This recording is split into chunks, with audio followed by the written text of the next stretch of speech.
These are the top 5 must-haves for any business opportunity in 2025. Number 1, make sure you can do it remote. Number 2, make sure it's in one of 3 niches, and those niches are health, wealth, and relationships. Number 3 is workflow automation. Make sure all your work is front-loaded, and once it's done, you have passive income streams.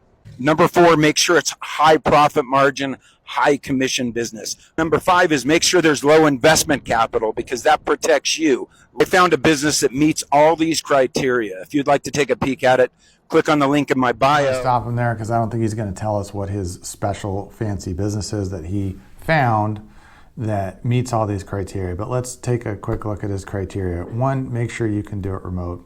Not really necessary, right? If you're not looking to be traveling while you're working, there's nothing wrong with a business that is specific to an area, right? That you can't necessarily do remote. There's lots of good businesses that still aren't remote. Health, wealth, and relationships are all good categories in the sense that they have a ton of volume and a ton of people spending money in those areas, but there's a million other categories that are also good and don't have the same level of competition, but there's still plenty of money being spent in them. So really, I would say focus on an area where you can add value and understand the market, not just trying to find something that fits in this guy's criteria. Workflow automation, yes, you want to have good processes and procedures, but a lot of things can't be automated, but can still make very good businesses. So I'm not sure that's a real criteria.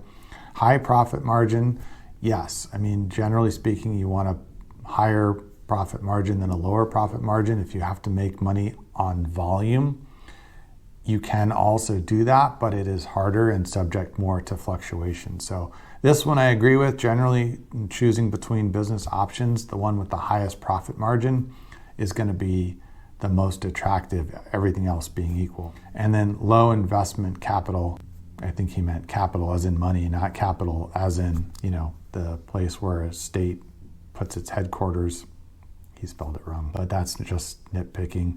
Low investment capital, though, I think is a good criteria too. If you can start a business with $1,000 and you have $5,000 saved, then you've got room and cushion for making some mistakes, needing a little longer to get going, and being able to try something else if the first thing doesn't work. If you need $100,000 to start a business, for most people, they don't have that to begin with, and even if they could beg, borrow, steal up to that amount, you're going to get one shot at it. And if something goes wrong or you need some extra cushion to get to break even or something, you're not going to have it. And then everything is lost. And the amount of pressure and stress you're going to feel being in that position, having borrowed money from friends and family, having taken money from investors, and then coming up just shy of being able to push through and make it work, is going to be really, really bad. So if you can find a business you can start with $500 or $1,000, you can give it your best shot, and if it doesn't work out,